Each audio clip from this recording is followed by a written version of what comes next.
Hello. तो हम लोग बात करेंगे some important question from organic reaction mechanism. Organic जो रिएक्शन मैकेनिज्म है ऑर्गेनिक केमिस्ट्री का सबसे इम्पोर्टेंट पार्ट होता है। रिएक्शन मैकेनिज्म स्टूडेंट के लिए लगता है कि सबसे टफ पार्ट है और थोड़ा सा कॉम्प्लिकेटेड होता भी है, क्योंकि इसमें मल्टी स्टेप होते हैं। अब सारे स्टेप को जानना, उसके सीक्वेंस को जानना या याद रखना, इट इज़ वेरी डिफ़िकल्ट। उसके बाद इसमें बहुत सारे इन्फॉर्मेशन एक्सपेरिमेंटल होते हैं। इसके बाद जानना कि इसमें फर्स्ट स्टेप क्या होगा, लास्ट स्टेप क्या होगा, जो रेट डिटरमाइनिंग स्टेप है वो कौन सा होगा, या इसमें इंटरमीडिएट क्या बनता है। तो इतने सारे इन्फॉर्मेशन, इसके अलावा इसमें फिजिकल फैक्टर, टेम्परेचर, सॉल्वेंट का भी जो है कि इफेक्ट होता है। तो इसलिए जो ऑर्गेनिक रिएक्शन मैकेनिज्म का जो पोर्शन है वो जो है कि इंटरेस्टिंग भी है और उतना ही टफ भी है। लेकिन जो रिएक्शन मैकेनिज्म से रिलेटेड क्वेश्चन हैं वो उतने कॉम्प्लिकेटेड नहीं पूछे जाते हैं। जो रिएक्शन मैकेनिज्म से रिलेटेड जो क्वेश्चन होता है वो सुपरफिशियल या कंसेप्चुअल होता है, या फिर जो है कि केवल उसमें इंटरमीडिएट का इन्फॉर्मेशन हम लोग को जानना ज़रूरी होता है, या फिर उसमें slowest step, rate determining step क्या है। इसलिए इसका दो एस्पेक्ट है, एक नॉलेज के एस्पेक्ट से ऑर्गेनिक रिएक्शन मैकेनिज्म को पढ़ना और दूसरा क्वेश्चन के एस्पेक्ट से ऑर्गेनिक रिएक्शन मैकेनिज्म को पढ़ना। तो हम लोग वन बाय वन करके देखते हैं some important question from organic reaction mechanism. तो पहला जो क्वेश्चन है, this is from free radical halogenation of alkane, which of the following is termination step of free radical chlorination of methane. जब methane का हम लोग फ्री रेडिकल क्लोरीनेशन करते हैं तो विच रिप्रेजेंट टर्मिनेशन स्टेप। तो हम लोग जानते हैं जो टर्मिनेशन स्टेप होता है उसमें कोई भी दो free radical A B free radical या फिर ए टाइप का फ्री रेडिकल, कोई भी दो फ्री रेडिकल कंबाइन करके न्यूट्रल मॉलिक्यूल देगा। अगर ए बी फ्री रेडिकल है तो ये ए बी मॉलिक्यूल बनाता है, ए फ्री रेडिकल है ये कंबाइन करके A2 जो है कि मॉलिक्यूल न्यूट्रल स्टेबल मॉलिक्यूल बनाएगा। तो टर्मिनेशन स्टेप में कोई भी दो फ्री रेडिकल कंबाइन करके न्यूट्रल मॉलिक्यूल देता है। देखेंगे यहाँ दो फ्री रेडिकल कंबाइन करके इथेन, क्लोरीन दो फ्री रेडिकल कंबाइन करके क्लोरीन, और मिथाइल फ्री रेडिकल और chloride free radical methyl chloride देता है। इसलिए जो करेक्ट ऑप्शन है दैट इज डी। तो जो नेक्स्ट क्वेश्चन है, question number second, which of the following is the first step of the reaction. ये इथीन है, इसमें हम लोग HOCl का रिएक्शन कराना है। जैसा कि हम जानते हैं कि अल्कीन में एडिशन रिएक्शन होता है, तो अल्कीन में HOCl का एडिशन कराना है। प्रोडक्ट हमारा ये बनता है, the addition of this group और दिस ग्रुप। तो which of the following is the first step of reaction. तो रिएक्शन मैकेनिज्म के हम लोग हिसाब से जानते हैं कि जब भी अल्कीन में रिएक्शन होता है एडिशन रिएक्शन होता है, और एडिशन जब भी होता है वो इलेक्ट्रोफिलिक एडिशन होता है, यानी फर्स्ट अटैक जो है इलेक्ट्रोफाइल का होता है, and then we get carbocation intermediate and then attack of nucleophile. Second step में न्यूक्लियोफाइल का स्टेप होता है। तो अल्कीन के इलेक्ट्रोफिलिक एडिशन में जो फर्स्ट स्टेप है इलेक्ट्रोफिलिक एडिशन, ये स्लोएस्ट होता है, रेट डिटरमाइनिंग होता है। सेकेंड स्टेप फास्ट होता है, न्यूक्लियोफाइल का अटैक होता है। तो हम लोग देख सकते हैं जो फर्स्ट ऑप्शन है एडिशन ऑफ OH माइनस, तो ये नहीं होगा क्योंकि ये न्यूक्लियोफाइल है। ये भी हमारा जो है कि न्यूक्लियोफाइल है, इसलिए ऑप्शन सी नहीं होगा। तो दो ही ऑप्शन बचता है कि या तो एडिशन ऑफ H प्लस होगा फर्स्ट स्टेप, या Cl प्लस। चूँकि ये जो रिएजेंट है HOCl, इसका जो क्लीवेज होता है दैट इज जो है कि OH माइनस और Cl प्लस, यानी कि जो इसका इलेक्ट्रोफाइल है Cl प्लस है, इस पर न्यूक्लियोफाइल है OH माइनस है। क्योंकि ऑक्सीजन का इलेक्ट्रोनेगेटिविटी ज़्यादा है इसलिए माइनस इंड होगा, और ये जो है कि पॉजिटिव इंड होगा। तो इस जो रिएजेंट है that is the source of OH minus nucleophile and Cl plus electrophile. तो जो फर्स्ट स्टेप होगा that is electrophilic addition, that is addition of Cl plus, hence option D is correct.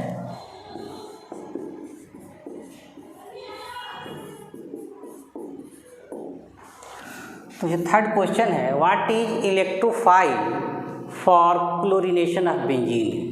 जब हम बेंजीन का chlorination कराते हैं in presence of chlorine with Lewis acid AlCl3 we get chlorobenzene. तो what is the electrophile of the reaction? तो benzene में जब भी रिएक्शन होता है इलेक्ट्रोफिलिक सब्स्टिट्यूशन रिएक्शन होता है और जो रिएजेंट है क्लोरीन प्लस AlCl3 ये इलेक्ट्रॉन डेफिशिएंट होता है, इसके पास लोन पेयर है, कोऑर्डिनेशन होता है and we get Cl plus AlCl4 minus. तो जो रिएजेंट होता है वो इलेक्ट्रोफाइल होता है, that is chloronium ion, hence option B is correct. जो क्वेश्चन नंबर 4 है कि फिनॉल से जब हम लोग ortho hydroxy benzaldehyde that is salicylaldehyde बनाते हैं, that is Reimer Tiemann reaction होता है, तो इसमें इलेक्ट्रोफाइल क्या होता है? क्योंकि बेंजीन में जब भी रिएक्शन होता है इलेक्ट्रोफिलिक सब्स्टिट्यूशन रिएक्शन होता है। तो जो रिएजेंट है क्लोरोफॉर्म प्लस KOH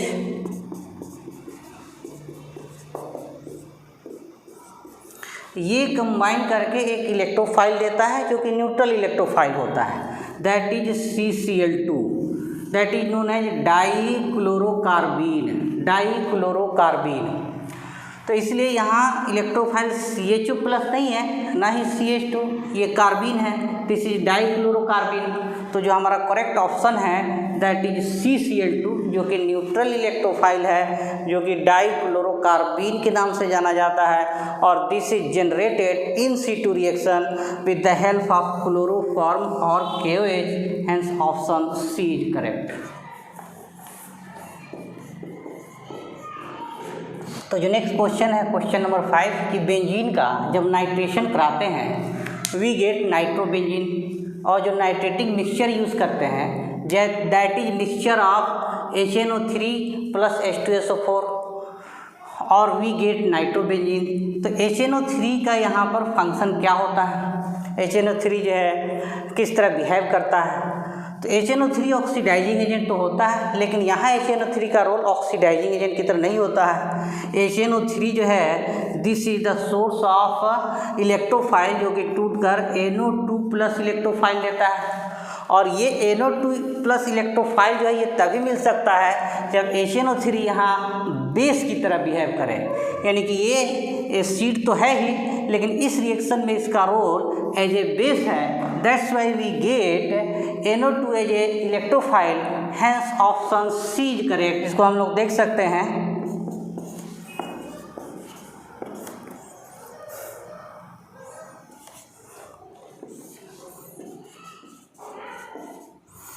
तो इस रिएक्शन में HNO3 जो है कि ये बेस होता है, बेस वो होता है जो H प्लस आयन से जो है कंबाइन करता है, और H2SO4 है ये एसिड का जो है कि एज एसिड वर्क करता है, this is the source of H plus ion, और H प्लस आयन जो है यहाँ पर प्रोटोनेशन होता है। तो HNO3 as a base work करता है, that's why it undergo protonation, और जैसे प्रोटोनेशन होता है इस पर पॉजिटिव चार्ज और ये बॉन्ड ब्रेक करता है, तो वी गेट जो है कि H2O और प्लस NO2 प्लस इलेक्ट्रोफाइल। इसलिए HNO3 H2SO4 यहाँ एसिड होता है और HNO3 जो बेस बिहेव करता है, hence we get NO2 plus electrophile and the product is nitrobenzene, hence option C is correct. तो जो नेक्स्ट क्वेश्चन है क्वेश्चन नंबर 6, जब बेंजीन का सल्फोनेशन करते हैं in the presence of concentrated sulphuric acid H2SO4, तो what is the electrophile for the reaction? तो reaction को देखते हैं कि एडिशन हो रहा है SO3H का, तो लगता है कि SO3H प्लस होगा, लेकिन ऐसा कोई स्पीसीज नहीं है। और बेंजीन में जब भी रिएक्शन होता है that is electrophilic substitution reaction, इसलिए जो है कि न्यूक्लियोफाइल भी नहीं हो सकता है। तो इसमें जो इलेक्ट्रोफाइल होता है करस्पॉन्डिंग इलेक्ट्रोफाइल होता है वो न्यूट्रल होता है and that is SO3, hence option C is correct. जिसको हम लोग देख सकते हैं कि जो H2SO4 है ये स्प्लिट करता है SO3 plus H2O plus HSO4 minus. तो जो इलेक्ट्रोफाइल इसमें जनरेट करता है हाईली इलेक्ट्रोफिलिक सेंटर सल्फर है, और यहाँ S इलेक्ट्रोफाइल है जो कि यहाँ S जो है ये इलेक्ट्रोफिलिक सेंटर है, ये न्यूट्रल इलेक्ट्रोफाइल है and this is the electrophile for sulphonation of benzene to get benzene sulphonic acid, hence option C is correct. तो जो नेक्स्ट क्वेश्चन है question number 7, what is the intermediate of Borodin Hunsdiecker reaction. तो जो Borodin Hunsdiecker reaction है इसमें silver salt of carboxylic acid react with bromine to give alkyl bromide with release of CO2 and precipitate of AgBr। तो इस reaction में हम लोग देख सकते हैं कि जो silver salt of carboxylic acid है फर्स्ट स्टेप में जो Ag+ है that react with Br minus two give -AgBr और इंटरमीडिएट जो मिलता है RCO माइनस और Br+, that is the minus, that is the plus terminal, this is negative terminal, this is positive terminal. तो जो हमारा इंटरमीडिएट मिलता है फर्स्ट इंटरमीडिएट RCOBr, और ये जो इंटरमीडिएट ये भी अनस्टेबल होता है, ये फर्दर होमोलाइटिक क्लीवेज में जाता है, होमोलाइटिक क्लीवेज होता है and we get RCO free radical, RCO free radical जो है कि जनरेट करता है। और ये जो RCO फ्री रेडिकल होता है ये फर्दर जो है होमोलाइटिक क्लीवेज, इक्वल क्लीवेज में जाता है and we get R free radical with release of CO2 gas.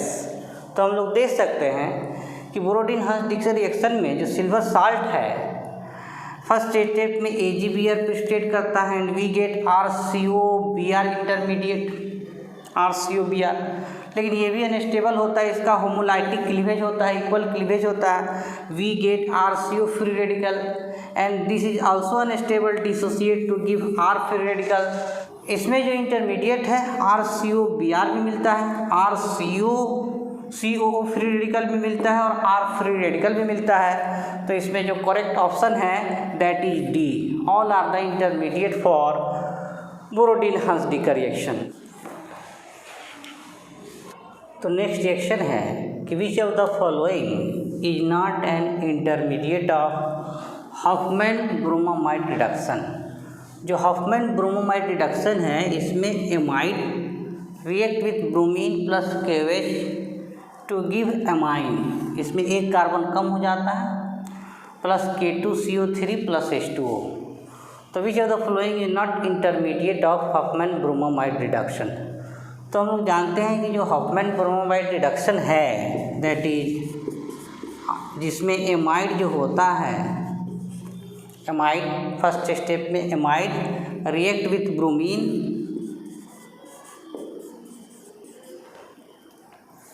तो जो Br माइनस है that pick acidic hydrogen and we get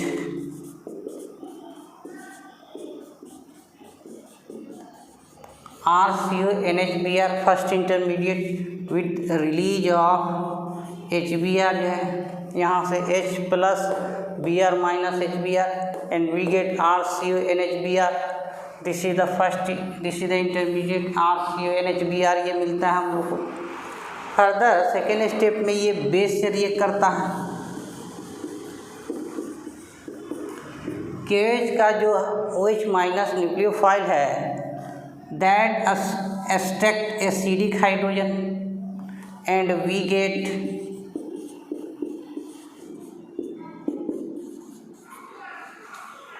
RCONBr, और ये फिर जो है कि ब्रोमीन का डिसोसिएशन होता है that is Br nucleophile release होता है and we get RCON। This nitrogen is electron deficient. तो नेक्स्ट स्टेप में यहाँ पर शिफ्ट होता है, रीअरेंजमेंट होता है जिसको अल्काइल शिफ्ट कहते हैं। This R group goes to nitrogen and this form double bond. तो नेक्स्ट जो इंटरमीडिएट है RN double bond C double bond O, जिसको हम लोग RnCO लिख सकते हैं। इसका जब हम लोग हाइड्रोलिसिस करते हैं, hydrolysis we get RNH2 plus CO3 minus 2 carbonate, जो कि पोटेशियम कार्बोनेट देता है। तो इस रिएक्शन में हम लोग देख सकते हैं कि RCONHBr ये इंटरमीडिएट भी बन रहा है, और RCON ये भी इंटरमीडिएट हम लोग को मिलता है। नेक्स्ट स्टेप में RNCO, this is the RNCO alkyl isocyanate, ये भी इंटरमीडिएट मिल जाता है, और इसका हाइड्रोलिसिस करते हैं तो एमाइन मिलता है। लेकिन ये जो अल्काइल आइसोसाइनाइड है, this is the not intermediate of Hofmann bromamide reduction, इसलिए which are the following is not an intermediate, hence correct option is B, that is alkyl isocyanide is not intermediate of Hofmann bromamide reduction। तो next question है, which of the following reaction follow carbanion mechanism और carbanion as a intermediate. तो हम लोग देख सकते हैं जो पहला रिएक्शन है अल्कोहल विथ कॉन्क H2SO4, तो इसमें जो है कि फर्स्ट स्टेप में प्रोटोनेशन होता है, और जो प्रोटोनेशन होता है तो ये OH2 प्लस जो कि बेटर लिविंग ग्रुप होता है, डिसोसिएशन होता है, और इसमें हम लोग को इंटरमीडिएट कार्बोकेटायन मिलता है। इसलिए जो अल्कोहल का डिहाइड्रेशन है कॉन्क H2SO4 के प्रेजेंस में, इट फॉलो कार्बोकेटायन मैकेनिज्म। जो सेकेंड है एमाइन का रिएक्शन HNO2 से, इस रिएक्शन में भी जो एमाइन है, जो HNO2 है, इसका एक्टिव जो स्पीसीज है that is NO plus electrophile, और NO प्लस इलेक्ट्रोफाइल का जैसे एडिशन होता है we get diazonium that is unstable and it dissociate to give ethyl carbocation, और इसमें भी एक इंटरमीडिएट कार्बोकेटायन मिलता है, that's why it also follow carbocation mechanism. तो ये दोनों जो रिएक्शन है ये कार्बोकेटायन मैकेनिज्म को फॉलो करता है। नेक्स्ट जो C है that is D carboxylation reaction, D carboxylation. First step में जो है CH3O माइनस बनता है, और ये जो एसीटेट एनायन है this undergo resonance delocalisation and we get there is release of CO2 and we get methyl कार्बोएनायन, और ये जो वाटर का H+ आयन है इससे कंबाइन करके मीथेन देता है। तो इसमें देख सकते हैं कि डीकार्बोक्सिलेशन में जो इंटरमीडिएट बनता है that is carbanion, hence this follow carbanion mechanism. इसलिए जो करेक्ट ऑप्शन है that is C, carbanion mechanism, decarboxylation follow carbanion mechanism. Next question है isopropyl bromide react with KOH to give isopropyl alcohol through SN2 pathway. तो इसमें suitable solvent for the reaction क्या होगा? तो जो SN2 पाथवे है इसमें जो सूटेबल सॉल्वेंट होता है that is polar aprotic solvent, यानी ऐसा सॉल्वेंट जो पोलर तो होता है, तो इसमें वाटर, इथेनॉल, एसीटोन, मिथेनॉल सब पोलर है, सब में पोलरिटी है, लेकिन पोलर के साथ साथ एप्रोटिक भी होना चाहिए, उसमें एसिडिक हाइड्रोजन, आयनाइजेबल हाइड्रोजन नहीं होना चाहिए। एप्रोटिक सॉल्वेंट जिसमें एसिडिक हाइड्रोजन नहीं हो, आयनाइजेबल हाइड्रोजन नहीं हो, हाइड्रोजन बॉन्ड फॉर्मेशन में इन्वॉल्व नहीं होता है, तो इसमें भी एसिडिक हाइड्रोजन है, it also have acidic hydrogen. Methanol में भी एसिडिक हाइड्रोजन है, हाइड्रोजन बॉन्ड फॉर्मेशन इन्वॉल्व होता है। लेकिन जो एसीटोन है ये पोलर है लेकिन एप्रोटिक है, it does not involve in hydrogen bond formation, या इसमें एसिडिक हाइड्रोजन नहीं है, hence option C is correct.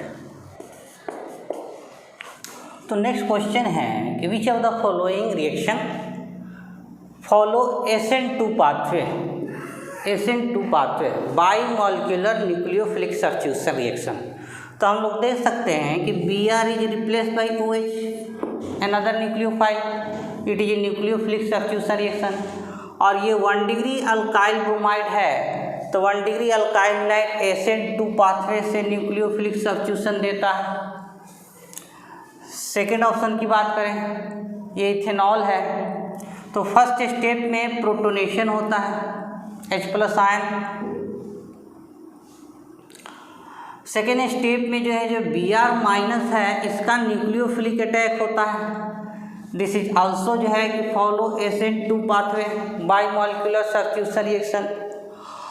और इथेनॉल SOCl2 के प्रेजेंस में भी SN2 पाथवे जाता है, लेकिन कब? जब पायरिडीन प्रेजेंट हो। अगर पायरिडीन एब्सेंट रहेगा तो फिर ये SNI इंटरनल न्यूक्लियोफिलिक सब्स्टिट्यूशन हो जाता है, लेकिन पायरिडीन के प्रेजेंस में ये फिर SN2 पाथवे को फॉलो करता है और ये भी न्यूक्लियोफिलिक सब्स्टिट्यूशन है थ्रू SN2 पाथवे। तो SN2 पाथवे में यहाँ ABC all option are correct, hence option D is correct answer, all follow SN2 pathway. तो जो नेक्स्ट क्वेश्चन है, ethanol in presence of CONK2SO4 give ethene, तो which of the following step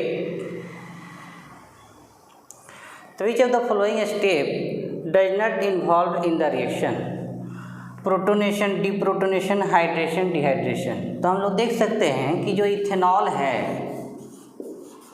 CONK2SO4 के presence में first step होता है addition of H+ ion, that is protonation, और फिर जो ये इंटरमीडिएट बनता है OH2+। तो पहला step addition of H+, that is protonation होता है।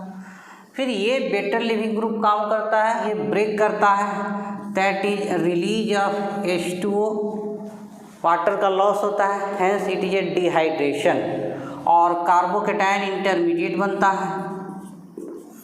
फिर नेक्स्ट स्टेप में इसका H+ लॉस करता है, दैट इज डीप्रोटोनेशन, और वी गेट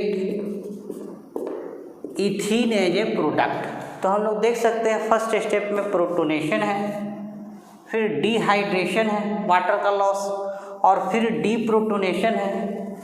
तो प्रोटोनेशन भी होता है, डिहाइड्रेशन भी होता है, प्रोटोनेशन भी होता है, डिहाइड्रेशन भी होता है, डीप्रोटोनेशन भी होता है, but this step is not involve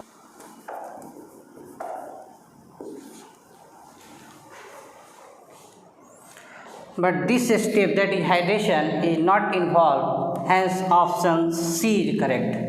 Okay, so these are the some important questions that is related from reaction mechanism. Okay, thank you, फिर मिलते हैं हम लोग नेक्स्ट वीडियो में, and also thank you for your comment, like and subscribing my channel. Thank you.